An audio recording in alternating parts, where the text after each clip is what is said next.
Hi everyone, welcome to Neethu's classroom. ഈ വീഡിയോയിൽ നമ്മൾ 10ാം ക്ലാസ് ബയോളജിയിലെ 3rd ചാപ്റ്ററായിട്ടുള്ള ബിഹൈൻഡ് സെൻസേഷൻസ് ആണ് സ്റ്റാർട്ട് ചെയ്യുന്നത്.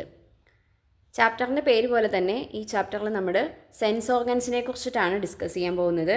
ആൻഡ് ഹൗ ഇറ്റ് വർക്ക്സ്, അതിൻ്റെ വർക്കിംഗ് പ്രോസസ്സ് എങ്ങനെയാണ്, അതിൻ്റെ സ്ട്രക്ചർ എങ്ങനെയാണ് എന്നുള്ളതൊക്കെയാണ് മെയിനായിട്ട് നോക്കാനുള്ളത്. സോ ചാപ്റ്റർ സ്റ്റാർട്ട് ചെയ്യുന്ന ഒരു ഗ്രൂപ്പ് ഡിസ്കഷൻ്റെ പിക്ചർ കാണിച്ചിട്ടാണ്. അതിൽ നടക്കുന്ന ഡിസ്കഷൻ എന്ന് പറയുന്നത് the topic for discussion is that the body responds in various ways, recognizing the changes inside and outside it. അപ്പോൾ നമ്മുടെ ബോഡിയിൽ എന്തൊരു റെസ്പോൺസ് ഉണ്ടെങ്കിലും അല്ലെങ്കിൽ എന്തൊരു പ്രവൃത്തി നടക്കുന്നതും അതൊരു റെസ്പോൺസ് ആയിട്ടാണ് നടക്കുന്നത്. അതായത് നമ്മുടെ സറൗണ്ടിങ്സിലോ നമ്മുടെ ബോഡിയുടെ പുറത്തോ അല്ലെങ്കിൽ ബോഡിയുടെ അകത്തോ എന്തെങ്കിലും ഒരു ചേഞ്ച് ഉണ്ടാകുമ്പോൾ അതിനൊരു റെസ്പോൺസ് ആയിട്ടാണ് നമ്മുടെ ബോഡിയിൽ ഓരോ ചേഞ്ചസും സംഭവിക്കുന്നത്. അതായത് എന്തെങ്കിലും ഒരു റീസൺ ഉണ്ടാകുമ്പോഴാണ് അതിനൊരു റെസ്പോൺസ് ഉണ്ടാകുന്നത്. ഫോർ എക്സാമ്പിൾ അതിൽ കൊടുത്തിരിക്കുന്ന പോലെ സീയിങ് എ ഫ്രണ്ട്, നമ്മളുടെ ഒരു ഫ്രണ്ടിനെ കാണുമ്പോൾ നമ്മൾ എന്ത് ചെയ്യും, അതിനനുസരിച്ചിട്ടുള്ള ഒരു റെസ്പോൺസാണ് കൊടുക്കുക അല്ലേ. നമ്മൾ ചിലപ്പോൾ ചിരിക്കും അല്ലെങ്കിൽ ഹഗ് ചെയ്യും, അതൊക്കെ നമ്മുടെ ഒരു റെസ്പോൺസാണ്. എന്തുകൊണ്ട്, ആ ഫ്രണ്ടിനെ കണ്ടു എന്നുള്ള ആ ഒരു റീസൺ കൊണ്ട്. അതേപോലെ തന്നെ ഓരോ റീസൺ വരുമ്പോഴും നമ്മൾ അതിന് വ്യത്യസ്ത രീതിയിൽ റെസ്പോണ്ട് ചെയ്യും. കവറിങ് ദ ഇയർ എന്നൊരു റെസ്പോൺസ് അതിൽ കൊടുത്തിട്ടുണ്ട്. അതെപ്പോഴായിരിക്കും, നമ്മളെപ്പോഴാണ് ചെവി കവർ ചെയ്യാൻ ശ്രമിക്കുക, എന്തെങ്കിലും ഒരു ലൗഡ് നോയ്സ് കേൾക്കുമ്പോഴായിരിക്കും അല്ലേ. വലിയ ശബ്ദം കേൾക്കുമ്പോൾ നമ്മൾ ചെവി കവർ ചെയ്യും, അല്ലെങ്കിൽ നമുക്ക് ദാഹിക്കുമ്പോൾ നമ്മൾ വെള്ളം കുടിക്കും. അങ്ങനെ എല്ലാം ഓരോ റീസണിന് വേണ്ടിയിട്ടാണ് ഓരോ റെസ്പോൺസുകളും ഉണ്ടാകുന്നത്. സോ നിങ്ങൾക്ക് കോമൺ ആയിട്ടുള്ള റീസൺസും റെസ്പോൺസസും ജസ്റ്റ് അവിടെ കൊടുത്താൽ മതി. നമ്മളിതിനെക്കുറിച്ച് ഇതിൻ്റെ പിന്നിലുള്ള ബയോളജിക്കൽ റീസൺ എന്താണ് എന്നുള്ളതിനെക്കുറിച്ചാണ് പറയണത്. So these responses are caused by changes happening in the surroundings. എന്തൊരു റെസ്പോൺസ് ഉണ്ടാകുന്നതും അതിൻ്റെ ആ ഒരു ജീവിയുടെ സറൗണ്ടിങ്സിൽ ഉണ്ടാകുന്ന എന്തെങ്കിലും ഒരു ചേഞ്ച് കാരണമാണ്. Responses are formed due to various biological and chemical processes that takes place in the body of organisms. അപ്പോൾ ചേഞ്ചസ് എന്ന് പറയുമ്പം സറൗണ്ടിങ്സിൽ എന്തെങ്കിലും ഒരു ചേഞ്ച് ഉണ്ടാകുമ്പോൾ അത് ആ ജീവിയിൽ കെമിക്കലി ആൻഡ് ബയോളജിക്കലായിട്ടുള്ള മാറ്റങ്ങൾ ഉണ്ടാക്കും. ഫോർ എക്സാമ്പിൾ പറയുകയാണെങ്കിൽ ഇപ്പം നമ്മൾ ഫ്രണ്ടിനെ കാണുന്നു എന്ന് പറഞ്ഞു അല്ലേ. അവിടെ എന്താണ് ഒരു ബയോളജിക്കലായിട്ട് കെമിക്കലായിട്ട് എന്താണ് നമ്മുടെ ബോഡിയിൽ മാറ്റം വരുന്നത് എന്നുള്ളത് പോയിൻ്റ് ബൈ പോയിൻ്റ് ആയിട്ട് അവിടെ കൊടുത്തിട്ടുണ്ട്. അത് നോക്കാം. Light rays from friends enter the eyes and the image is formed. ആദ്യം നമ്മളൊരു വസ്തുവിനെ നമ്മൾ കാണുന്നത് എങ്ങനെയാണ്, ലൈറ്റ് ആ വസ്തുവിൽ തട്ടി റിഫ്ലക്റ്റ് ചെയ്ത് നമ്മുടെ കണ്ണിൽ എത്തുമ്പോഴാണ് നമുക്ക് ആ ഒരു വസ്തുവിനെ കാണാൻ പറ്റുന്നത്. സോ അതാണ് ഫസ്റ്റ് പോയിന്റിൽ പറയുന്നത്. ഫ്രണ്ടിൽ ടച്ച് ചെയ്തിട്ടുള്ള, ഫ്രണ്ടിൽ റിഫ്ലക്റ്റ് ചെയ്തിട്ടുള്ള ആ ലൈറ്റ് റേസ് നമ്മുടെ കണ്ണിലെത്തുമ്പോഴാണ് നമുക്ക് ആ ഫ്രണ്ടിനെ എന്ത് ചെയ്യുന്നത്, കാണാൻ പറ്റുന്നത്. ആ ഒരു ഇമേജ് നമ്മുടെ കണ്ണിലാദ്യം ഫോം ചെയ്യും, ഐസിൽ ഇമേജ് ഫോം ചെയ്യും. അതിനുശേഷമോ the impulse from the image reaches the brain through the eyes. ഇനി ഐസിൽ നമ്മുടെ ഐയിലെ കണ്ണിലുണ്ടായ ആ ഒരു ഇമേജിൻ്റെ ആ ഒരു ഇമ്പൾസ് എവിടെ എത്തണം, നമ്മുടെ ബ്രെയിനിലെത്തണം. എന്നിട്ടോ the brain analyses the impulse and recognise the friends. ആ ബ്രെയിൻ ആ ഒരു പിക്ചർ അനലൈസ് ചെയ്ത്, ആ ഒരു ഇമേജ് അനലൈസ് ചെയ്ത് നമ്മുടെ മെമ്മറിയിൽ നിന്ന് നമുക്ക് ആ ഇത് ഫ്രണ്ടാണ് എന്നുള്ള ആ ഒരു ഇൻഫർമേഷൻ നമുക്ക് തരുമ്പോഴാണ് നമ്മൾ ആ ഫ്രണ്ടിനെ, ആ ഒരു വ്യക്തിനെ റെക്കഗ്നൈസ് ചെയ്യുന്നത്. Then instruction for response are given to the muscles. ഇനി നമ്മൾ കൈ അനക്കണമെങ്കിലും അല്ലെങ്കിൽ ചിരിക്കണമെങ്കിലും എന്ത് വേണമെങ്കിലും നമ്മുടെ മസിൽസ് മൂവ് ചെയ്യണം അല്ലേ. അപ്പോൾ ആ മസിലിന് മൂവ് ചെയ്യാനുള്ള, റെസ്പോൺസ് കൊടുക്കാനുള്ള ഇൻഫർമേഷനും ആര് തരണം, ബ്രെയിനിൽ നിന്ന് വരണം. Various responses are formed as A result of muscular activities. അപ്പോൾ ആ നമ്മുടെ മസിൽ മൂവ് ചെയ്യുമ്പോഴാണ്, മസ്കുലർ ആക്ടിവിറ്റി നടക്കുമ്പോഴാണ് എന്ത് ചെയ്യുന്നത്, അവിടെ ഒരു റെസ്പോൺസ് ഉണ്ടാകുന്നത്. അപ്പോൾ ജസ്റ്റ് നമ്മളൊരു വസ്തുവിനെ കാണുന്നു എന്ന് പറയുമ്പോൾ തന്നെ ഇത്രയും കാര്യങ്ങൾ നമ്മുടെ ബോഡിയിൽ നടക്കുന്നുണ്ട്. അപ്പോൾ ഇങ്ങനെയാണ് ഓരോ ചേഞ്ചിനും അനുസരിച്ച് നമ്മുടെ ബോഡി അതിനനുസരിച്ചിട്ടുള്ള റെസ്പോൺസുകൾ പുറപ്പെടുവിക്കുന്നത്. ഓക്കെ, സോ അതിനെക്കുറിച്ച് നമുക്കിനി അടുത്തത് നോക്കാം. Stimuli and responses. എന്താണ് സ്റ്റിമുലൈ എന്ന് പറഞ്ഞാൽ, stimuli are the circumstances that lead to responses in living beings. ഒരു ലിവിങ് ഓർഗാനിസത്തിൽ ഒരു റെസ്പോൺസ് ഉണ്ടാക്കുന്ന ആ ഒരു സ്റ്റിമുലസ്, ആ ഒരു അവസ്ഥയെ ആ ഒരു സാഹചര്യത്തിനെയാണ് നമ്മൾ സ്റ്റിമുലി എന്ന് പറയുന്നത്. ഇപ്പോൾ നമ്മുടെ കണ്ണിലേക്ക് ആരെങ്കിലും ടോർച്ച് അടിച്ചാൽ നമ്മൾ അറിയാതെ കണ്ണടയ്ക്കും അല്ലേ. അപ്പോൾ കണ്ണടയ്ക്കുക എന്നുള്ള റെസ്പോൺസ് ഉണ്ടാക്കിയത് എന്താണ്? ടോർച്ചിൽ നിന്നുള്ള ലൈറ്റാണ്. അപ്പോൾ അവിടുത്തെ സ്റ്റിമുലൈ എന്ന് പറയുന്നത് ലൈറ്റാണ്. അതേപോലെ നമ്മളൊരു ചൂടുള്ള സാധനത്തിൽ തൊടുന്നു, അറിയാതെ തൊടുന്നു. അപ്പോൾ നമ്മൾ കൈ പെട്ടെന്ന് പിൻവലിക്കുന്നു. അപ്പോൾ കൈ പിൻവലിക്കുന്നു എന്നുള്ളത് ഒരു റെസ്പോൺസാണ്. അവിടുത്തെ സ്റ്റിമുലൈ എന്ന് പറയുന്നത് ആ ടെമ്പറേച്ചറാണ്, ഹീറ്റാണ്. അപ്പോൾ ഇങ്ങനെ ഒരു വസ്തുവിൽ എന്തെങ്കിലും ഒരു റെസ്പോൺസ് ഉണ്ടാക്കുന്ന ആ ഒരു സാഹചര്യത്തിനെയാണ് നമ്മൾ സ്റ്റിമുലൈ എന്ന് പറയുന്നത്. They can be divided into external stimuli and internal stimuli. External stimuli എന്ന് പറയുമ്പോൾ പുറത്തുനിന്നുള്ള സ്റ്റിമുലസുകൾ, ഇൻറ്റേർണൽ എന്ന് പറയുമ്പോൾ ബോഡിയുടെ അകത്തുള്ളത്. ഇനി വ്യത്യസ്ത തരത്തിലുള്ള സ്റ്റിമുലസിനെ കുറിച്ച് അല്ലെങ്കിൽ അത്തരം സിറ്റുവേഷൻസിനെ കുറിച്ച് കുറച്ച് പോയിന്റ്സ് കൊടുത്തിട്ടുണ്ട്. Takes food when hungry. വിശക്കുമ്പോൾ നമ്മൾ എന്ത് ചെയ്യുന്നു? ഭക്ഷണം കഴിക്കുന്നു. അവിടെ ആ വിശക്കുന്നു എന്നുള്ള ആ ഒരു സ്റ്റിമുലസ് കണ്ട് നമ്മളൊരു റെസ്പോൺസ് ചെയ്യുന്നു, ഭക്ഷണം കഴിക്കുന്നു. A rabbit upon seeing a lion gets scared and runs away. അപ്പോൾ ആ റാബിറ്റിനെ പേടിപ്പിക്കുന്നത് ആരാണ്? സിംഹമാണ്. Then blanketing to keep out cold. അപ്പോൾ തണുപ്പ് എന്ന് പറയുന്ന ഒരു സ്റ്റിമുലൈ വരുമ്പോൾ നമ്മൾ അതിനെ റെസ്പോണ്ട് ചെയ്യുന്നു, പുതയ്ക്കുന്നു. Holding an umbrella to keep out the റെയിനിൽ നിന്ന് രക്ഷപ്പെടാൻ വേണ്ടി നമ്മൾ കുട പിടിക്കുന്നു. ഇതൊക്കെ നമ്മുടെ റെസ്പോൺസുകളാണ്. അപ്പോൾ അവിടെ സ്റ്റിമുലസ് ഉണ്ടാകുന്നു, അതിനനുസരിച്ച് നമ്മൾ റെസ്പോണ്ട് ചെയ്യുന്നു. Body temperature increases during certain diseases. എന്തെങ്കിലും ചില അസുഖങ്ങൾ വരുമ്പോൾ നമ്മുടെ ടെമ്പറേച്ചർ കൂടും അല്ലേ, ആ ഭാഗത്തെ ടെമ്പറേച്ചർ കൂടും. അപ്പോൾ അവിടെ ഉണ്ടാകുന്ന ആ ഒരു ബാക്ടീരിയാസ്, വൈറസ്, വാട്ടെവർ എന്താണോ അതിൻ്റെ ആ ഒരു അണുക്കൾ, അതാണ് അവിടുത്തെ സ്റ്റിമുലൈ എന്ന് പറയുന്നത്. അതിന് റെസ്പോൺസായിട്ട് നമ്മുടെ ബോഡി ചെയ്യുന്നതാണ് അവിടുത്തെ ടെമ്പറേച്ചർ കൂട്ടുക എന്ന് പറയുന്നത്. Next is receptors and impulses. അപ്പോൾ ഈ സ്റ്റിമുലൈകളെ കുറിച്ച് നമ്മൾ പറഞ്ഞു. ഈ സ്റ്റിമുലസിനെ തിരിച്ചറിയാൻ വേണ്ടിയിട്ട് നമ്മുടെ ബോഡിയിൽ ചില സ്പെഷ്യലൈസ്ഡ് സെൽസ് അല്ലെങ്കിൽ നെർവ് എൻഡിങ്സ് ഉണ്ട്. ഇതിനെയാണ് സെൻസറി റിസപ്റ്റേഴ്സ് എന്ന് പറയുന്നത്. Okay, stimuli are recognized by the body through specialized cells or nerve endings. They are known as sensory receptors. ഇതിനെയാണ് സെൻസറി റിസപ്റ്റേഴ്സ് എന്ന് പറയാം. അപ്പോൾ ആ ഒരു ഭാഗത്ത് ആണ് എന്ത് ചെയ്യുക, ഇതിനുള്ള സ്റ്റിമുലസ് പുറപ്പെടുവിക്കുക. ഇപ്പോൾ നമ്മൾ ടച്ച് ചെയ്യുമ്പം, ഒരു ചൂടുള്ള സാധനത്തിൽ ടച്ച് ചെയ്യുമ്പോൾ നമ്മുടെ കയ്യിലുള്ള, അതായത് സ്കിന്നിലുള്ള ആ ഒരു സ്റ്റിമുലൈനെ തിരിച്ചറിയാൻ പറ്റുന്ന സെല്ലുകളുണ്ട്, നെർവ് എൻഡിങ്സുകളുണ്ട്. ആ സെല്ലുകളാണ് അത് ചൂടാണ് എന്നുള്ള ഒരു കാര്യം, ഇൻഫർമേഷൻ അവിടെ എടുക്കുന്നത്. അത് എല്ലാ സെല്ലിനും മനസ്സിലാവുമെന്ന് വരില്ല. അപ്പോൾ ഓരോ തരത്തിലുള്ള സ്റ്റിമുലസുകളും അറിയാൻ വേണ്ടിയിട്ട് വ്യത്യസ്ത തരത്തിലുള്ള സെല്ലുകളുണ്ട്. അതിനെക്കുറിച്ചാണ് അടുത്തത് നമ്മൾ പറയാൻ പോകുന്നത്. ഫോർ എക്സാമ്പിൾ, ഇപ്പോൾ നമുക്ക് മധുരമുള്ളൊരു സാധനം നമ്മുടെ കയ്യിൽ വെച്ച് കഴിഞ്ഞാൽ അത് മധുരമാണെന്ന് നമുക്കറിയില്ല. കാരണം ടേസ്റ്റിനെ തിരിച്ചറിയാനുള്ള റിസപ്റ്റേഴ്സ് നമ്മുടെ കയ്യിലില്ല. അത് എവിടെയാണുള്ളത്? അത് നാക്കിലാണുള്ളത്. അതുകൊണ്ട് നാക്കിൽ വെക്കുമ്പോഴാണ് നമുക്ക് ആ മധുരം മനസ്സിലാവുന്നത്. കാരണം അത് തിരിച്ചറിയാനുള്ള സെൻസറി റിസപ്റ്റേഴ്സ് ഉള്ളത് നമ്മുടെ നാക്കിലാണ്. ഓക്കെ, അപ്പോൾ ഓരോ സ്റ്റിമുലസിനും ഉള്ള റിസപ്റ്റേഴ്സ് ചില പ്രത്യേക ഭാഗങ്ങളിലുണ്ട് ബോഡിയുടെ. ആ ഭാഗങ്ങളിൽ സ്റ്റിമുലസ് എത്തുമ്പോഴാണ് നമുക്കത് ഫീൽ ചെയ്യാം. ഇനി അങ്ങനെ ഒരു സെൻസറി റിസപ്റ്റേഴ്സിൽ ഈ സ്റ്റിമുലസ് എത്തിക്കഴിയുമ്പം അവിടെ ഒരു ഇലക്ട്രിക് ഇമ്പൾസ് ആണ് ഉണ്ടാകുന്നത്. Electric impulses are produced in receptors in response to external and internal stimuli. These impulses are known as receptor potential. അപ്പോൾ ഒരു റിസപ്റ്റർ സെല്ലിൽ ഒരു സ്റ്റിമുലസ് തട്ടുമ്പം അത് മനസ്സിലാക്കുമ്പോൾ അവിടെ ഒരു ഇലക്ട്രിക് ഇമ്പൾസ് ഉണ്ടാവും. ഈ ഇലക്ട്രിക് ഇമ്പൾസിനെയാണ് റിസപ്റ്റർ പൊട്ടൻഷ്യൽ എന്ന് പറയുക. നമ്മൾ ഈ ഇലക്ട്രിസിറ്റിയിൽ പറയുന്ന പോലെ തന്നെ ഒരു പൊട്ടൻഷ്യൽ ഡിഫറൻസ് ഉണ്ടാകുമ്പോൾ ഒരു സ്ഥലത്ത് നിന്ന് അയോണുകൾ വേറൊരു സ്ഥലത്തേക്ക് പോകുന്നു, അങ്ങനെയൊക്കെ പറയുന്ന, നെഗറ്റീവ് അയോൺ പോസിറ്റീവ് അയോൺ എന്നൊക്കെ പറയുന്ന ആ ഒരു സെയിം മെത്തേഡ് തന്നെയാണ് ഇവിടെയും സംഭവിക്കുന്നത്.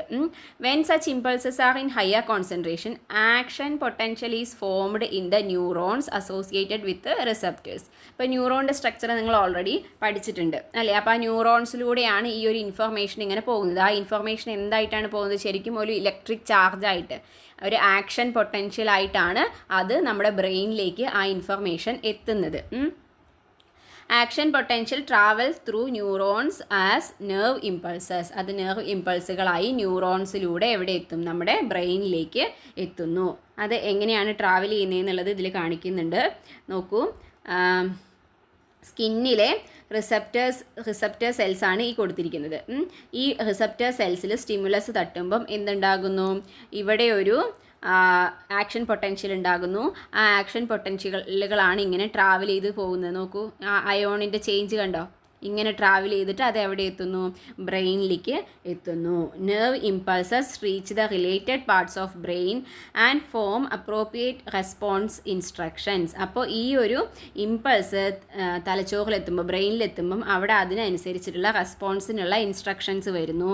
അതിനനുസരിച്ച് ഏത് ഭാഗത്തെ മസിലാണോ ചലിക്കേണ്ടത് ആ മസിൽസോ അതേപോലെ എന്തെങ്കിലും സെക്രിയേറ്റ് ചെയ്യുകയാണെങ്കിൽ, അതായത് ഏതെങ്കിലും ഹോർമോണാണ് ഉൽപ്പാദിപ്പിക്കേണ്ടതെങ്കിൽ അതിനുള്ള ഗ്ലാൻസോ അതൊക്കെ ആ ഒരു ഇമ്പൾസിനനുസരിച്ച് ബ്രെയിൻ കൊടുക്കുന്ന ഇൻസ്ട്രക്ഷൻ അനുസരിച്ച് പ്രവർത്തിക്കും. ഇനി അടുത്തത്, ഈ സെൻസറി റിസപ്റ്റേഴ്സിനെ 2 തരത്തിൽ ക്ലാസിഫൈ ചെയ്തിട്ടുണ്ട്. ഒന്ന് ജനറൽ സെൻസസും ആൻഡ് സ്പെഷ്യൽ സെൻസസും. നമ്മുടെ സ്കിന്നിലെ the receptors in skin, muscle, joints, internal organs and blood vessel help to detect general senses such as touch, pain, heat, pressure etcetera. അപ്പോൾ ഈ ഭാഗങ്ങളിലൊക്കെ പൊതുവായിട്ടുള്ള, അതായത് ഇപ്പോൾ നമ്മുടെ ബോഡിയുടെ ഏത് ഭാഗത്താണെങ്കിലും ടച്ച് ചെയ്താൽ നമുക്ക് മനസ്സിലാവും. അതേപോലെ ഒരു പ്രഷർ, എന്തെങ്കിലും ഒരു എവിടെയെങ്കിലും ഒന്ന് ഒരു പെയിൻ വരിക, അല്ലെങ്കിൽ ഒരു പ്രഷർ നമ്മുടെ ബോഡിയിൽ അനുഭവപ്പെടുക, ആരെങ്കിലും ഒന്ന് ഇടിക്കുക, അങ്ങനെയൊക്കെ ചെയ്യുകയാണെങ്കിൽ ആ പെയിൻ നമുക്ക് ഏത് ഭാഗത്താണെങ്കിലും മനസ്സിലാവും അല്ലേ. അതേപോലെ ടെമ്പറേച്ചർ, ചൂട് ഏത് ഭാഗത്ത് തട്ടിയാലും നമുക്കത് മനസ്സിലാവുന്നുണ്ട്. കാരണം അതിനൊക്കെ വേണ്ടിയിട്ടുള്ള റിസപ്റ്ററുകൾ നമ്മുടെ എല്ലാ ഭാഗത്തും ഉണ്ട്. സ്കിന്നിലുണ്ട്, മസിൽസിൽ, ജോയിൻസിൽ, ഇൻറ്റേർണൽ ഓർഗൻസിലൊക്കെ ഇതിന് ഈ ഒരു സെൻസസ്, ഈ ഒരു സ്റ്റിമുലസ് ഒക്കെ തിരിച്ചറിയാനുള്ള റിസപ്റ്റേഴ്സ് ബോഡിയുടെ എല്ലാ ഭാഗങ്ങളിലും ഉണ്ട്. അതിനെയാണ് ജനറൽ സെൻസസ് എന്ന് പറയുന്നത്. But the receptors concentrated only in certain organs help to recognize specific senses such as vision, hearing, taste, smell. പക്ഷേ കാഴ്ച, കേൾവി, ടേസ്റ്റ്, സ്മെല്ല് എന്നൊക്കെ പറയുന്നത് നമ്മുടെ പ്രത്യേക ചില ഓർഗനുകളിലൂടെ മാത്രമാണ് നമുക്ക് തിരിച്ചറിയാൻ പറ്റുന്നുള്ളൂ. ഇപ്പോൾ ചെവിയിലൂടെയാണ് കേൾക്കാൻ പറ്റൂ, മണക്കണമെങ്കിൽ മൂക്കിലൂടെ മാത്രമേ സാധിക്കുകയുള്ളൂ. അപ്പോൾ ആ ഭാഗങ്ങളിലൊക്കെ ചില പ്രത്യേക തരത്തിലുള്ള റിസപ്റ്റേഴ്സ് കൂടുതലായിട്ട് കാണുന്നുണ്ട്. അതുകൊണ്ടാണ് ആ ഭാഗങ്ങളിലൂടെ നമുക്ക് ചില പ്രത്യേക സെൻസസുകൾ തിരിച്ചറിയാൻ വേണ്ടിയിട്ട് പറ്റുന്നത്. അപ്പോൾ അങ്ങനെ ഓരോ ബോഡി പാർട്ടിലുള്ള സെൻസേഴ്സ്, റിസപ്റ്റേഴ്സ് ഏതൊക്കെയാണ് എന്നാണ് ഇവിടെ ഒരു ടേബിൾ കൊടുത്തിരിക്കുന്നത്. അത് ഫില്ല് ചെയ്യണം. അപ്പോൾ കണ്ണിലാണെങ്കിലോ ഐയിൽ ഉള്ള റിസപ്റ്റേഴ്സ് എന്ന് പറയുന്നത് ഫോട്ടോ റിസപ്റ്റേഴ്സ് ആണ്. അവിടെ ഏതാണ് സ്റ്റിമുലസ് എന്ന് പറയുന്നത്? ലൈറ്റ് ആണ് അല്ലേ. സോ അവിടുത്തെ സ്റ്റിമുലസ് എന്ന് പറയുന്നത് ലൈറ്റ് ആണ്. അടുത്തത് സൗണ്ട് പറയുന്നുണ്ട്. അപ്പോൾ സൗണ്ടിൻ്റെ സെൻസ് ഓർഗൻ ഏതാണ്? ഇയർ ആണ് അല്ലേ. ഇയറിൽ നമുക്ക് മെക്കാനോ റിസപ്റ്റേഴ്സ് എന്ന് പറയാം. അതായത് സൗണ്ടിൻ്റെ ഇമ്പൾസുകൾ, സൗണ്ടിൻ്റെ സ്റ്റിമുലസ് എന്ന് പറയുന്നത് അത് വേവ്സ് ആയിട്ടാണ്. ആ ഒരു ശബ്ദം ഒരു വേവ് ആയിട്ടാണ് നമ്മുടെ ചെവിയിലെത്തുക. ചെവിയിലൂടെ അതൊരു വേവ് ആയിട്ടാണ് നമ്മുടെ ചെവിയുടെ ഉള്ളിലേക്ക് പോകുന്നത്. അത് ഇയറിൻ്റെ സ്ട്രക്ചർ പഠിക്കുമ്പം നമുക്ക് പഠിക്കാനുണ്ട് ഡീറ്റെയിൽ ആയിട്ട്. അപ്പോൾ മെക്കാനോ റിസപ്റ്റേഴ്സ് എന്ന് പറയാം. അടുത്തത് കീമോ റിസപ്റ്റേഴ്സ് ഉള്ളത് ടങ്കിലാണ്. അവിടുത്തെ സ്റ്റിമുലസ് എന്ന് പറയുന്നത് ടേസ്റ്റ് ആണ്. അത് ഏതെങ്കിലും ഒരു കെമിക്കലിൻ്റെ രൂപത്തിൽ നമ്മൾ കഴിക്കുന്ന എല്ലാ ഫുഡും ഒരു ബേസിക്കലി ഒരു കെമിക്കലാണല്ലോ അല്ലേ. അപ്പോൾ പലതരത്തിലുള്ള സാധനങ്ങളാണ് നമ്മൾ കഴിക്കുന്നത്. അപ്പോൾ അതാണ് ആ ഒരു സാധനം നമ്മുടെ ഈ ടേസ്റ്റ് ബഡ്സിലുള്ള ഈ റിസപ്റ്റേഴ്സിൽ തട്ടുമ്പോഴാണ് നമുക്കതിൻ്റെ വ്യത്യസ്ത ടേസ്റ്റ് തിരിച്ചറിയാൻ പറ്റുന്നത്. പിന്നെ സ്കിന്നിൽ പറയുകയാണെങ്കിൽ സ്കിന്നിൽ ടച്ച് റിസപ്റ്റേഴ്സും ഉണ്ട്, തെർമോ റിസപ്റ്റേഴ്സും ഉണ്ട്. ടെമ്പറേച്ചറിൻ്റെയും ടച്ചിൻ്റെയും ഒക്കെ പ്രഷറിൻ്റെയും എല്ലാം എന്തിൽ വരുന്നുണ്ട്? സ്കിന്നിൽ വരുന്നുണ്ട്. അപ്പോൾ ടച്ച്, ടെമ്പറേച്ചർ അതൊക്കെ സ്റ്റിമുലസ് ആയിട്ട് വരും. പിന്നെ സ്മെല്ലെന്ന് പറയുമ്പം നോസാണ്. നോസിലുള്ളത് ഓൾഫാക്ടറി റിസപ്റ്റേഴ്സാണ്.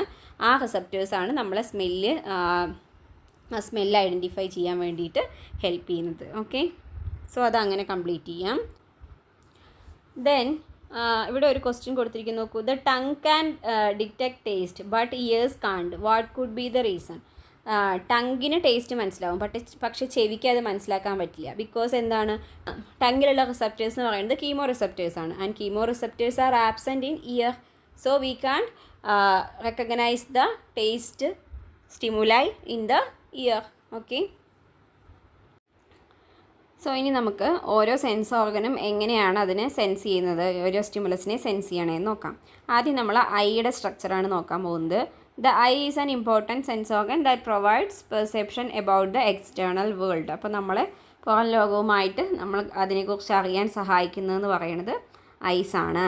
ദെൻ ഇനി അടുത്ത് നമ്മൾ ഐയുടെ പൊസിഷൻ നോക്കൂ. നമ്മുടെ സ്കള്ളിനകത്തായിട്ട്, നമ്മുടെ തലയോട്ടിക്കകത്തായിട്ട് 2 കുഴികൾ പോലെയുള്ള ഐ സോക്കറ്റുകളിലാണ് ഐ ഉള്ളത്. ആൻഡ് ആ ഐനെ ഈ ഐ സോക്കറ്റുമായിട്ട് കണക്ട് ചെയ്ത് വെച്ചിരിക്കുന്നത് ഈ I മസിലുകളാണ്.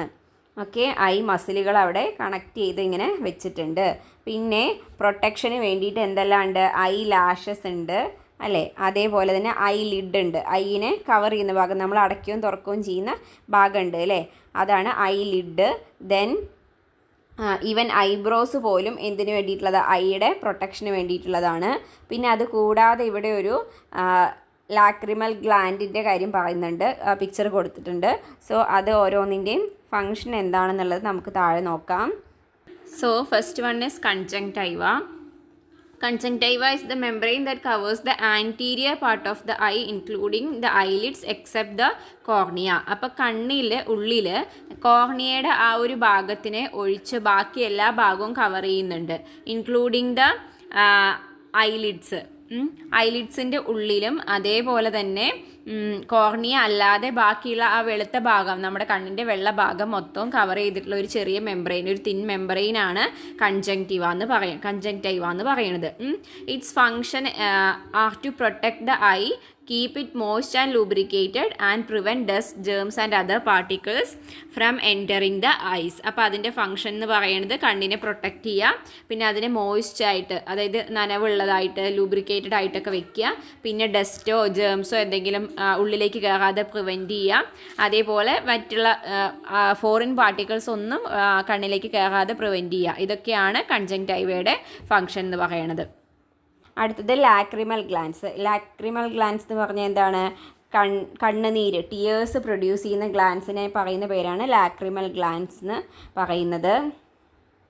These glance are present in the eyelids towards the upper part. അപ്പോൾ ഐലിഡിൻ്റെ മോൾ ഭാഗത്തായിട്ടാണ് എന്തുള്ളത്? ഈ ലാക്രിമൽ ഗ്ലാൻസ് ഉള്ളത്.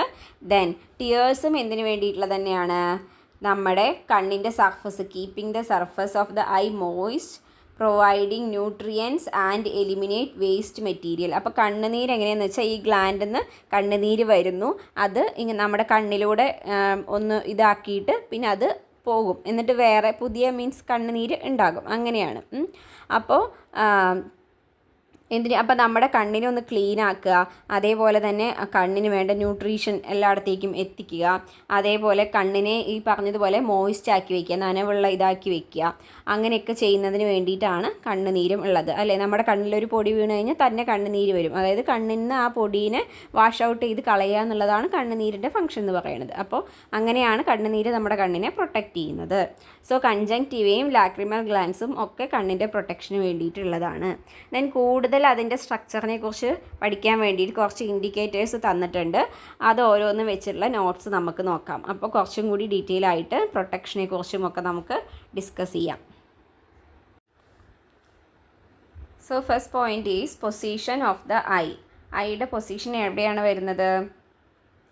The eyes are positioned in bony cavities of the skull called orbits with each eye on left and right sides of the face. അപ്പോൾ നമ്മുടെ സ്കള്ളിൽ, തലയോട്ടിയിൽ 2 കുഴികൾ പോലെയുള്ള I socket എന്ന് പറഞ്ഞിട്ട് നമ്മുടെ ഫിഗറിൽ പിക്ചറിൽ കൊടുത്തിട്ടുണ്ട്.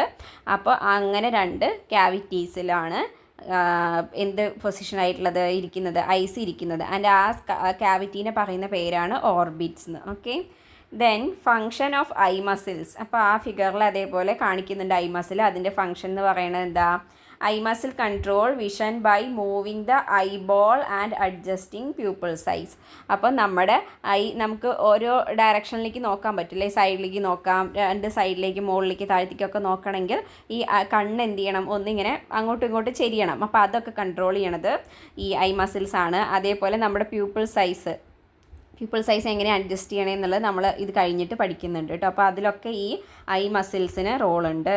ദെൻ അതിനുശേഷം അടുത്ത point importance of eyelid, eyelashes extra ആണ്. അപ്പോൾ അതെന്ന് പറയുന്നത് പ്രൊട്ടക്ഷനാണ്. സോ അതെന്തൊക്കെ ചെയ്യണമെന്ന് നോക്കാം.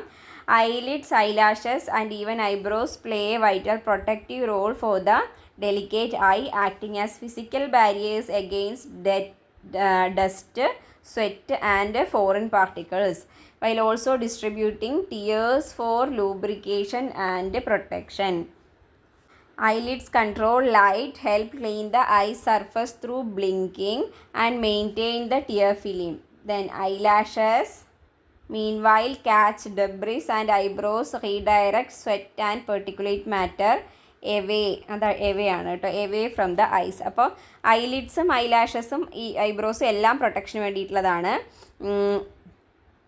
എന്തിനെതിരെ? ഡസ്റ്റ്, അതായത് ഡസ്റ്റ് പാർട്ടിക്കിൾസ് ഒന്നും പുറത്തുനിന്നുള്ള പൊടികളൊന്നും കണ്ണിലേക്ക് കയറാതെ, അതേപോലെ സ്വെറ്റ്, നമ്മുടെ നെറ്റിയിൽ നിന്നൊക്കെ ഉണ്ടാകുന്ന വിയർപ്പൊക്കെ ഈ ഐബ്രോസൊക്കെ ഇല്ലെങ്കിൽ അത് നേരെ വന്ന് കണ്ണിലേക്കല്ലേ വീഴുക, അപ്പോൾ അതിനെ റീഡയറക്റ്റ് ചെയ്ത് വിടുന്നുണ്ട്. അതേപോലെ ഫോറിൻ പാർട്ടിക്കിൾസ്, പിന്നെ നമ്മുടെ കണ്ണുനീരിനെ കണ്ണിൻ്റെ എല്ലാ ഭാഗത്തേക്കും എത്തിക്കുന്നത്.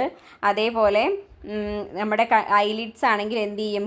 കണ്ണ് ക്ലീൻ ചെയ്യും. നമ്മൾ ഇടയ്ക്കിടയ്ക്ക് ഇങ്ങനെ ബ്ലിങ്ക് ചെയ്യുന്നതുകൊണ്ട്, കണ്ണ് ബ്ലിങ്ക് ചെയ്യുന്നതുകൊണ്ട്, അതുപോലെ മോയിസ്റ്റ് ആക്കി വെക്കാൻ വേണ്ടിയിട്ട് അതിനൊക്കെ ഹെൽപ്പ് ചെയ്യുന്നുണ്ട്. പൊടികളും ഇതൊന്നും സ്വെറ്റും ഒന്നും വരാതിരിക്കാൻ വേണ്ടിയിട്ട്. ഓക്കെ, ദെൻ ലാസ്റ്റ് വൺ എന്ന് പറയുന്നത് ഇമ്പോർട്ടൻസ് ഓഫ് കൺജങ്ക്റ്റൈവ ടിയേഴ്സ്. കൺജങ്ക്റ്റൈവയുടെയും ടിയേഴ്സിൻ്റെയും importance. So conjunctiva and tears protect the eye from foreign bodies, prevent microbial entry, lubricates the eye, provides oxygen and nutrients, washes away debris, contains antimicrobials to fight infection, and creates a smooth surface for clear vision. അപ്പോൾ കൺജങ്ക്റ്റൈവയും ടിയേഴ്സും മെയിനായിട്ട് ഐനെ protect ചെയ്യുന്നു പുറത്തുനിന്നുള്ള വസ്തുക്കളിൽ നിന്ന്. അതേപോലെ മൈക്രോബ്സിനെ entry, എന്തെങ്കിലും microbes എന്തെങ്കിലും കണ്ണിൽ കയറിക്കഴിഞ്ഞാൽ ഒരു ഇനീഷ്യൽ ഫൈറ്റ് നടത്താൻ വേണ്ടിയിട്ടുള്ള സാധനങ്ങളൊക്കെ ഈ കണ്ണുനീരിൽ അടങ്ങിയിട്ടുണ്ട്. അപ്പോൾ അതിനൊന്ന് പ്രൊട്ടക്റ്റ് ചെയ്യാൻ, ഇൻഫെക്ഷൻ ഒന്ന് പ്രിവെൻറ്റ് ചെയ്യാൻ വേണ്ടിയിട്ട് ഹെൽപ്പ് ചെയ്യും. അതേപോലെ തന്നെ കണ്ണിന് ലൂബ്രിക്കേറ്റ് ആക്കി വെക്കുക. കണ്ണിന് എപ്പോഴും ഒരു സ്മൂത്ത് സർഫസ് വേണം. അതായത് എന്നാൽ മാത്രമാണ് നമ്മുടെ കണ്ണിൻ്റെ ഉള്ളിലത്തെ ലെൻസും കാര്യങ്ങളൊക്കെ കൃത്യമായിട്ട് പ്രവർത്തിക്കുകയുള്ളൂ. അപ്പോൾ അതിന് വേണ്ടിയിട്ടൊരു ലൂബ്രിക്കേറ്റഡ് എഫക്റ്റ് വേണം. പിന്നെ കണ്ണിലത്തെ സെല്ലുകൾക്കൊക്കെ ഓക്സിജനും ന്യൂട്രിയൻസും കറക്റ്റായിട്ട് കിട്ടണം. പിന്നെ നമ്മൾ പറഞ്ഞ പോലെ കണ്ണുനീര് എന്ത് ചെയ്യും? നമ്മുടെ കണ്ണിൽ എന്ത് പൊടി എന്ത് വീണാലും അതിനെ വാഷ് ഔട്ട് ചെയ്ത് കളയുന്നത് കണ്ണുനീരാണ്. അപ്പോൾ ഇതൊക്കെ എന്തിൻ്റെ ഫങ്ഷനാണ്? കൺജങ്ക്റ്റൈവയുടെയും ടിയേഴ്സിൻ്റെയും ഒക്കെ ഫങ്ഷനാണ്. സോ പോയിൻറ്റ്സ് ഒക്കെ ക്ലിയർ ആണെന്ന് വിചാരിക്കുന്നു. അടുത്തതായിട്ട് അപ്പോൾ നമ്മൾ ഐയുടെ സ്ട്രക്ചറാണ് ഡീറ്റെയിൽ ആയിട്ട് നോക്കാൻ പോകുന്നത്. സോ ഐയുടെ സ്ട്രക്ചർ നമുക്ക് പൊതുവായിട്ട് 3 ഭാഗങ്ങളായിട്ട് തിരിക്കാൻ പറ്റും. അതാണ് sclera, choroid and retina. Sclera, choroid, retina. അതിൽ സ്ക്ലീറ എന്ന് പറയുന്നത് ഈ വൈറ്റ് കളർ കൊടുത്തിരിക്കുന്ന പോർഷനാണ് സ്ക്ലീറയിൽ വരുന്നത്. കണ്ടോ, ഈ ഒരു വൈറ്റ് പോർഷൻ മൊത്തം സ്ക്ലീറയിൽ വരുന്നുണ്ട്. ഓക്കെ, സോ അതിൻ്റെ ഇടയിൽ വരുന്ന ഭാഗങ്ങളൊക്കെ സ്ക്ലീറയുടെ പാർട്ടായിട്ട് വരാം. അതേപോലെ കൊറോയിഡ് എന്ന് പറയുന്നത് ഈ ഒരു ബ്രൗൺ ഭാഗമാണ്. ഇത്രയും ബ്രൗൺ ഭാഗങ്ങളൊക്കെ എന്തിൽ വരുന്നതാണ്? കൊറോയിഡ് എന്നുള്ള ഭാഗത്തിൽ വരുന്നതാണ്. ഏറ്റവും ഉള്ളിലായിട്ട് വരുന്ന ഭാഗമാണ് ഈ യെല്ലോ കളറിൽ കാണുന്ന റെറ്റിന. റെറ്റിനയുടെ പോർഷൻസൊക്കെ ഈ യെല്ലോ കളറിൽ കൊടുത്തിരിക്കുന്ന ഭാഗങ്ങളൊക്കെ അതിൽ ഇൻക്ലൂഡായി വരുന്നതാണ്. അപ്പോൾ നമുക്ക് ഓരോന്ന് നോക്കാം. സ്ക്ലീറ എന്ന് പറയുന്നത് ഏറ്റവും ഔട്ടർ പോർഷനാണ് ആൻഡ് അതിൻ്റെ മെയിൻ ഫങ്ഷൻ എന്ന് പറയുന്നത് പ്രൊട്ടക്ഷനാണ്. ഇനി ഓരോന്നിൻ്റെ ഭാഗങ്ങളും അതിൻ്റെ ഇമ്പോർട്ടൻസും ഒക്കെ താഴെ ടേബിളിൽ കൊടുത്തിട്ടുണ്ട്. ഫസ്റ്റ് വൺ നോക്കൂ, sclera. Sclera is the outer layer, provides firmness and protection to the eye. ഐക്കൊരു ഷേപ്പും ഒരു ബലമൊക്കെ കൊടുക്കുന്നത് സ്ക്ലീറയാണ്. ആൻഡ് അതിനോട് അസോസിയേറ്റ് ചെയ്ത് കിടക്കുന്ന ഭാഗമാണ് കോർണിയ എന്ന് പറയുന്നത്. കോർണിയ എന്താണ്? The transparent anterior part of the eye allows light to enter the eye. അപ്പം നമ്മുടെ കൃഷ്ണമണി, ആ ഒരു ബ്ലാക്ക് കളറിൽ നമ്മൾ കാണുന്ന ആ ഭാഗത്തിനെയാണ് നമ്മൾ കോർണിയ എന്ന് പറയുന്നത്. ഫിഗറിൽ നോക്കൂ, ഈ ഭാഗമാണ് കോർണിയ എന്ന് പറയുന്നത്. ഈ കോർണിയയുടെ ഭാഗത്തു കൂടെയാണ് ലൈറ്റ് നമ്മുടെ കണ്ണിൻ്റെ ഉള്ളിലേക്ക് കയറുന്നത്, അല്ലേ? ഈ ഭാഗത്തിലൂടെയാണ് ലൈറ്റ് നമ്മുടെ ഈ ലെൻസിലേക്ക് എത്തുന്നത്. ദെൻ അതിനുശേഷം കൊറോയിഡ്. കൊറോയിഡ് എന്ന് പറയുന്ന ഭാഗത്തിൻ്റെ പ്രത്യേകത എന്ന് പറയുന്നത് it is the middle layer and provides oxygen and nutrients to the inner layer of retina and regulate temperature. അപ്പോൾ ന്യൂട്രിയൻസും ഓക്സിജനും ഒക്കെ നമ്മുടെ കണ്ണിൻ്റെ എല്ലാ ഭാഗത്തേക്കും എത്തിക്കുന്നത് കൊറോയിഡാണ്. കാരണം അതിൽ എന്തുണ്ട്? ബ്ലഡ് വെസലുകൾ ഉണ്ട്. അപ്പോൾ അതിലൂടെ ന്യൂട്രിയൻസൊക്കെ നമ്മുടെ കണ്ണിലെ സെല്ലുകൾക്ക് ലഭിക്കുന്നു. പിന്നെ അതിനോട് അസോസിയേറ്റ് ചെയ്ത് വരുന്ന ഭാഗങ്ങളാണ് ciliary muscle, iris and convex lens. Ciliary muscle എന്ന് പറഞ്ഞാൽ നമ്മുടെ ആദ്യം നമുക്ക് ലെൻസിനെ കുറിച്ച് പറയാം. ലെൻസ് അറിയാമല്ലോ, നമ്മുടെ ഫിഗറിൽ തന്നെ നമുക്ക് കാണാൻ പറ്റും. ലെൻസ് എന്ത് തരത്തിലുള്ള ലെൻസാണ് നമ്മുടെ കണ്ണിലുള്ളത്? അത് കോൺവെക്സ് ലെൻസാണ് അല്ലേ. കോൺവെക്സ് ഷേപ്പിലുള്ള ലെൻസാണ് നമ്മുടെ കണ്ണിലുള്ളത്. ദെൻ അപ്പോൾ അത് ഏതിൻ്റെ ഭാഗമാണ്? കൊറോയിഡിൻ്റെ ഭാഗമായിട്ടാണ് ലെൻസ് ഉള്ളത്. ദെൻ അതേപോലെ തന്നെ ഐറിസ് എന്ന് പറഞ്ഞാൽ ഈ നമ്മുടെ കൃഷ്ണമണി ലൈറ്റിനനുസരിച്ചിട്ട് ഈ പ്യൂപ്പിൾ, അതായത് നമ്മുടെ ബ്ലാക്ക് കളറിലെ കൃഷ്ണമണിയുടെ അകത്ത് തന്നെ ചെറിയൊരു ലൈറ്റ് എൻ്റർ ആവാനുള്ള ഒരു ചെറിയൊരു ഗ്യാപ്പ് നമുക്ക് കാണാൻ വേണ്ടിയിട്ട് പറ്റും. അത് വലുതാവുകയും ചെറുതാവുകയും ചെയ്യും. ലൈറ്റിൻ്റെ എക്സ്പോഷർ കൂടുന്നതിനും കുറയുന്നതിനും അനുസരിച്ചിട്ട് ആ പ്യൂപ്പിൾ വലുതാവുകയും ചെറുതാവുകയും ചെയ്യും. അത് നമ്മളിനി അടുത്തതിൽ പഠിക്കുന്നുണ്ട്, അടുത്തൊരു ടോപ്പിക്കിൽ പഠിക്കുന്നുണ്ട്. സോ അതിന് ഹെൽപ്പ് ചെയ്യുന്നത് ഈ ഐറിസ് മസിലാണ്. സോ അതും ഈ കൊറോയിഡിൻ്റെ ഒരു ഭാഗമാണ്. ഇനി അതിന് ശേഷം വരുന്നത് സീലിയറി മസിൽസ് ആണ്. സീലിയറി മസിൽസ് എന്തിനാണെന്ന് വെച്ചാൽ ഈ ലെൻസിൻ്റെ വലിപ്പം കുറയ്ക്കാനും കൂട്ടാനും വേണ്ടിയിട്ടാണ്. അതായത് സീലിയറി മസിലാണ് ലെൻസിനെ അവിടെ പിടിച്ചു നിർത്തുന്നത്. അപ്പോൾ അതിൻ്റെ വലുതാവുന്നതിനും ചെറുതാവുന്നതിനും ഹെൽപ്പ് ചെയ്യുന്നത് സീലിയറി മസിൽസ് ആണ്. ഇതൊക്കെ കൊറോയിഡിൻ്റെ ഭാഗമായിട്ട് വരുന്നതാണ്. അപ്പോൾ കൊറോയിഡിൻ്റെ ഭാഗമായിട്ട് നമ്മൾ എന്തൊക്കെ പറഞ്ഞു? സീലിയറി മസിൽസ് ഉണ്ട്, ഐറിസ് ഉണ്ട്, ദെൻ കോൺവെക്സ് ലെൻസും വരുന്നുണ്ട്. അതേപോലെ അതിൽ ബ്ലഡ് വെസൽസ് ഉള്ളതുകൊണ്ട് തന്നെ ന്യൂട്രിയൻ സപ്ലൈ ഒക്കെ ചെയ്യുന്നത് ഈ കൊറോയിഡ് എന്ന് പറയുന്ന ഭാഗമാണ്. ദെൻ ഓരോന്നിൻ്റെയും ഫംഗ്ഷൻ ഇവിടെ കൊടുത്തിട്ടുണ്ട്. Ciliary muscle adjust the curvature of the lens. ഐറിസിൻ്റെ ഫങ്ഷൻസും പ്രത്യേകതകളും കുറച്ച് ഡീറ്റെയിൽ ആയിട്ട് കൊടുത്തിട്ടുണ്ട്, നമുക്ക് നോക്കാം. 2 types of muscles in the iris regulate the size of the പ്യൂപ്പിളിൻ്റെ സൈസ് വലുതാക്കാനും ചെറുതാക്കാനും depending on the intensity of light. നമ്മുടെ കണ്ണിലേക്ക് അടിക്കുന്ന ലൈറ്റിൻ്റെ ഇൻറ്റൻസിറ്റിക്ക് അനുസരിച്ചിട്ടാണ് അത് മാറുന്നത്. അതേപോലെ ഐറിസിലാണ് മെലാനിൻ എന്ന് പറയുന്ന പിഗ്മെൻ്റ് ഉള്ളത്. നമ്മുടെ കണ്ണിൻ്റെ കളർ, ചിലർക്ക് നല്ല ഡാർക്ക് ആയിട്ടുള്ള ഐസ് ആയിരിക്കും ഉണ്ടാവുക, ചിലർക്ക് കുറച്ച് ബ്രൗണിഷ്, ചിലർക്ക് ബ്ലൂ കളറൊക്കെ ഉണ്ടാവും. അതൊക്കെ ഈ മെലാനിൻ എന്ന് പറയുന്ന പിഗ്മെൻറ്റിൻ്റെ പ്രസൻസ് കാരണമാണ്. Melanin gives the iris it's characteristic colour as well as absorb ultraviolet raise, regulate the then അതേപോലെ തന്നെ ഐറിസ് ആണ് നമ്മുടെ കണ്ണിലേക്ക് കയറുന്ന ലൈറ്റിൻ്റെ എമൗണ്ട് കൺട്രോൾ ചെയ്യുന്നത്. അപ്പോൾ മെലാനിൻ കൂടുതലാകുമ്പോൾ നല്ല ഡാർക്ക് കളറുള്ള ഐസ് ആയിരിക്കും. മെലാനിൻ കുറയുമ്പോഴാണ് കുറച്ച് വൈറ്റ് അല്ലെങ്കിൽ ബ്ലൂ ഷെയ്ഡൊക്കെ ഉള്ള ഐസ് ഉണ്ടാകുന്നത്. പിന്നെ കോൺവെക്സ് ലെൻസ് എന്ന് പറഞ്ഞാൽ എന്താണ്? നമ്മുടെ ഇമേജ് ഫോം ചെയ്യുന്ന, അതായത് നമ്മൾക്ക് കാണുന്ന ഇമേജിനെ നമ്മുടെ റെറ്റിനയിലേക്ക് പതിപ്പിക്കുന്നതാണ്. റെറ്റിന എന്ന് പറയുന്നത് അടുത്ത ലെയർ, ഉള്ളിലത്തെ ആ യെല്ലോ കളറുള്ള ലെയറിലേക്കാണ് ഈ ലെൻസിലൂടെ ലൈറ്റ് വന്നിട്ടാണ് ആ ഒരു ഇമേജ് നമ്മുടെ റെറ്റിനയിൽ പതിപ്പിക്കുന്നത്. അപ്പോൾ അതിന് വേണ്ടിയിട്ടുള്ളതാണ് കോൺവെക്സ് ലെൻസ്. ആ കോൺവെക്സ് ലെൻസിൽ എങ്ങനെയുള്ള ഇമേജാണ് ഉണ്ടാവുക? Small real and inverted image എവിടെ ഉണ്ടാവും? റെറ്റിനയിൽ ഉണ്ടാക്കുന്നു. അതാണ് ഈ കോൺവെക്സ് ലെൻസിൻ്റെ ഫങ്ഷൻ എന്ന് പറയുന്നത്. ഓക്കെ, ദെൻ അതിൻ്റെ ഏറ്റവും ഉള്ളിലായിട്ടുള്ള ലെയറാണ് റെറ്റിന എന്ന് പറയുന്നത് ഇന്നർ ലെയറാണ്. അതിലെന്തൊക്കെയുണ്ട്? Contains photo receptor cells, the image is formed here. അപ്പോൾ ഫോട്ടോ റിസെപ്റ്റർ എന്ന് പറയുന്ന റിസെപ്റ്ററിനെ കുറിച്ച് നമ്മൾ ഓൾറെഡി പറഞ്ഞു. അപ്പോൾ കണ്ണിലെ ഫോട്ടോ റിസെപ്റ്റർ സെൽസ് കാണപ്പെടുന്നത് റെറ്റിനയിലാണ്. അതുപോലെ ഈ ലെൻസിലൂടെ വരുന്ന ഇമേജ് ഫോം ചെയ്യുന്നതും റെറ്റിനയിലാണ്. റെറ്റിനയിൽ അസോസിയേറ്റ് ചെയ്തിരിക്കുന്ന ഭാഗങ്ങൾ എന്ന് പറയുന്നത് ലെയർ ഓഫ് ഫോട്ടോ റിസെപ്റ്റേഴ്സ് ആണ്, ഓൾറെഡി പറഞ്ഞു. പിന്നെ ബൈപോളാർ സെൽ ലെയർ ഉണ്ട്, ദെൻ ഗാംഗ്ലിയോൺ സെൽ ലെയറും ഉണ്ട്.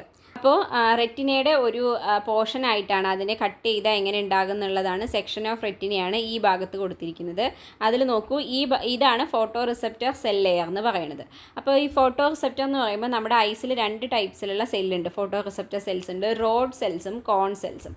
ഈ റോഡ് സെൽസ് എന്ന് പറയുന്നത് ഡിം ലൈറ്റിൽ, അതേപോലെ ബ്ലാക്ക് ആൻഡ് വൈറ്റ് ആയിട്ടുള്ള കളറുകൾ, മീൻസ് ബ്ലാക്കും വൈറ്റും അങ്ങനെയുള്ള കളർ ഷെയ്ഡ്സ് ഒക്കെ തിരിച്ചറിയാൻ വേണ്ടിയിട്ട്, പിന്നെ കുറച്ച് ലൈറ്റ് കുറഞ്ഞിരിക്കുന്ന ഡിം ലൈറ്റിൽ നമ്മളെ കാണാൻ സഹായിക്കുന്ന, അല്ലെങ്കിൽ ആ ഒരു സ്റ്റിമുലസ് റെക്കോർഡ് ചെയ്യുന്ന അല്ലെങ്കിൽ അബ്സോർബ് ചെയ്യുന്ന ഫോട്ടോ റിസെപ്റ്റർ സെൽസാണ് റോഡ്സ് എന്ന് പറയുന്നത്. ഇനി കോൺസ് എന്ന് പറഞ്ഞു കഴിഞ്ഞാൽ ബ്രൈറ്റ് ലൈറ്റിലും അതേപോലെ കളേഴ്സും ഒക്കെ നമ്മൾക്ക് കാണാൻ ഹെൽപ്പ് ചെയ്യുന്നതാണ് ഈ കോൺ സെൽസ് എന്ന് പറയുന്നത്. അതാണ് ഫോട്ടോ റിസെപ്റ്റർ സെൽ ലെയറിൽ ഉള്ളത്. ഇനി ഈ ബൈപോളാർ സെൽ ലെയർ എന്ന് പറഞ്ഞാൽ ഇവിടെ സ്റ്റിമുലസ്, ഫോട്ടോ റിസെപ്റ്റർ സെൽസിൽ ഈ സ്റ്റിമുലസ് വന്ന് തട്ടിയിട്ടുണ്ടാകുന്ന ആ ഒരു ഇലക്ട്രിക് ഇമ്പൾസ് ഉണ്ടല്ലോ, ആ ഇമ്പൾസിനെ ഗാംഗ്ലിയോൺ സെൽ ലെയറിലേക്ക് കൊടുക്കുക എന്നുള്ളതാണ് ബൈപോളാർ സെൽ ലെയറിൻ്റെ ഫംഗ്ഷൻ. ഇനി ഈ ഗാംഗ്ലിയോൺ സെൽ ലെയറിൽ നിന്ന് ആ ഒരു ഇൻഫർമേഷൻ എവിടേക്ക് പോകും? ഒപ്റ്റിക് നെർവിലേക്ക് പോകും. ഒപ്റ്റിക് നെർവ് എന്നാണ് പിന്നെ അത് ബ്രെയിനിലേക്ക് എത്തുന്നത്. അപ്പോൾ അതാണ് റെറ്റിനയുടെ ഫംഗ്ഷൻ എന്ന് പറയുന്നത്.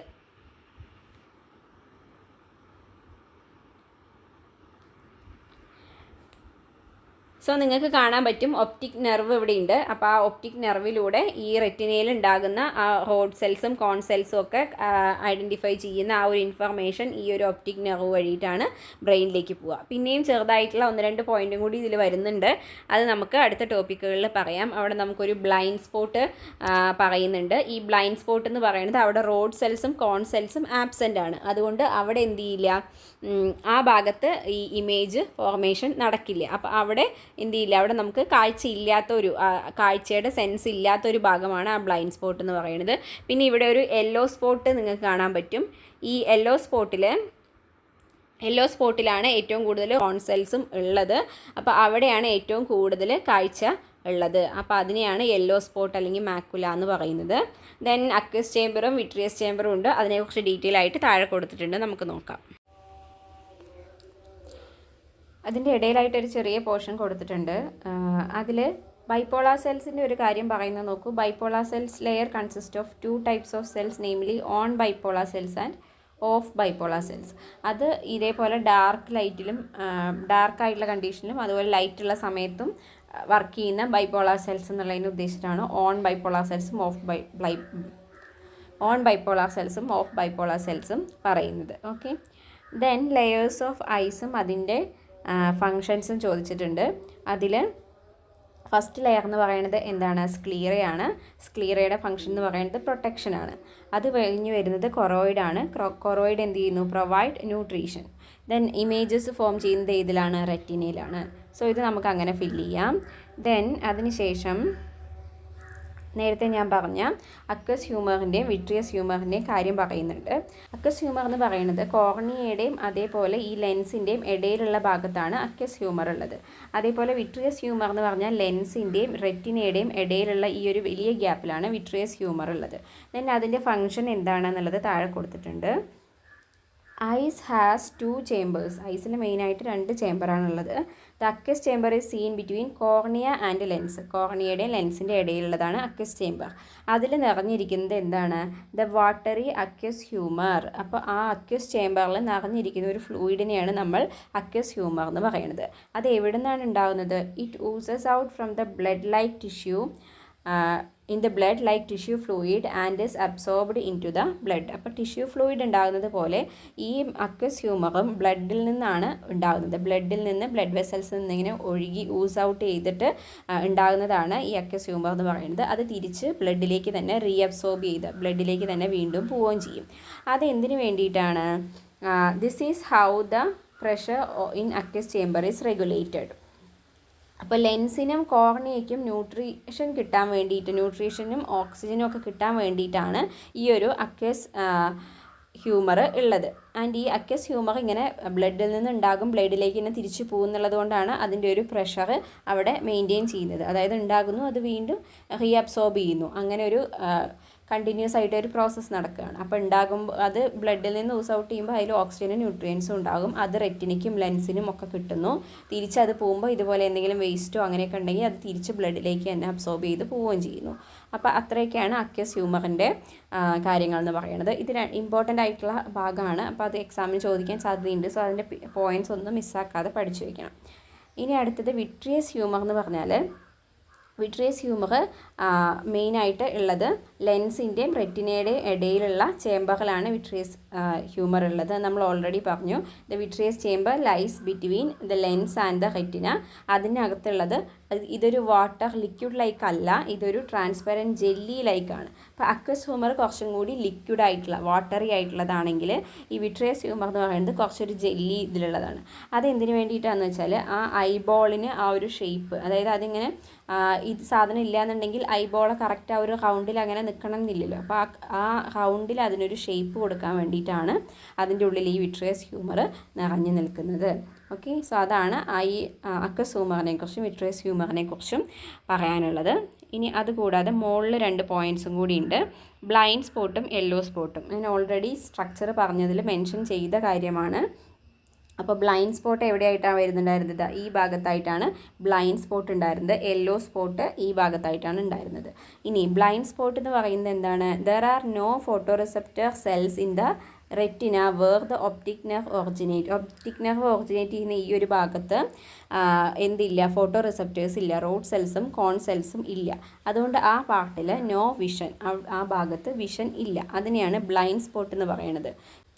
ഈ യെല്ലോ സ്പോട്ടിലാണ് കോൺ സെൽസ് ഏറ്റവും കൂടുതലായിട്ട് കാണുന്നത്. അപ്പോൾ ആ സ്ഥലത്താണ് ഏറ്റവും കൂടുതൽ കാഴ്ച, നമുക്ക് കളർഫുൾ ആയിട്ടുള്ള കാഴ്ചകൾ, ലൈറ്റിൽ കളർഫുൾ ആയിട്ടുള്ള കാഴ്ചകളൊക്കെ കൂടുതൽ ഏറ്റവും ക്ലിയർ ആയിട്ട് കാണുന്ന ഒരു സ്പോട്ടാണ് യെല്ലോ സ്പോട്ട് എന്ന് പറയുന്നത്. അപ്പം ബ്ലൈൻഡ് സ്പോട്ടിൽ ഫോട്ടോ റിസപ്റ്റർ സെൽസ് ആബ്സെൻ്റ് ആണ്. യെല്ലോ സ്പോട്ടിൽ കോൺ സെൽസ് കൂടുതലായിട്ട് ഉണ്ട്. അതാണ് അതിൻ്റെ പ്രത്യേകത. സോ ആ പോയിൻറ്റുകളൊന്ന് നോട്ട് ചെയ്ത് വയ്ക്കാം. ദെൻ ഇവിടെ ചെറിയൊരു ഫ്ലോ ചാർട്ട് കൊടുത്തിട്ടുണ്ട്, അതൊന്ന് ഫില്ല് ചെയ്തിട്ട് നമുക്ക് ഈ വീഡിയോ എൻഡ് ചെയ്യാം. സോ ഫസ്റ്റ് കോർണിയയിൽ നിന്ന് എങ്ങോട്ട് പോകുന്നു, അക്കസ് ഹ്യൂമർ, ദെൻ പ്യൂപ്പിളിലൂടെ അത് എവിടെ എത്തുന്നു, ലെൻസിൽ, നമ്മുടെ കോൺവെക്സ് ലെൻസിലെത്തുന്നു. അവിടുന്ന് vitreous humour, then through to retina. Okay, അപ്പോൾ അങ്ങനെ ഒരു ഫ്ലോ ചാർട്ട് കംപ്ലീറ്റ് ചെയ്യാം. സോ ഈ ചാപ്റ്ററിൻ്റെ ബാക്കി കണ്ടിന്യൂയിങ് പാർട്ട് നമുക്ക് അടുത്ത ഒരു വീഡിയോ ആയിട്ട് ഇടാം. അപ്പോൾ ഈ വീഡിയോയിൽ പറഞ്ഞ കാര്യങ്ങളൊക്കെ ക്ലിയർ ആണെന്ന് വിചാരിക്കുന്നു. എന്തെങ്കിലും ഡൗട്ട്സോ അതുപോലെ ക്ലാസ്സിനെ കുറിച്ചുള്ള നിങ്ങളുടെ അഭിപ്രായങ്ങളോ ഒക്കെ കമൻസിൽ അറിയിക്കുക. അതേപോലെ ക്ലാസ് ഇഷ്ടപ്പെട്ടിട്ടുണ്ടെങ്കിൽ ലൈക്ക് ചെയ്യുക, നിങ്ങളുടെ ഫ്രണ്ട്സിനൊക്കെ ഷെയർ ചെയ്ത് കൊടുക്കുക. അതേപോലെ നമ്മുടെ ചാനൽ മറക്കാതെ സബ്സ്ക്രൈബ് ചെയ്യുക. അപ്പോൾ അടുത്തൊരു വീഡിയോ ആയിട്ട് വീണ്ടും കാണാം. അതുവരെ bye. Thank you for watching.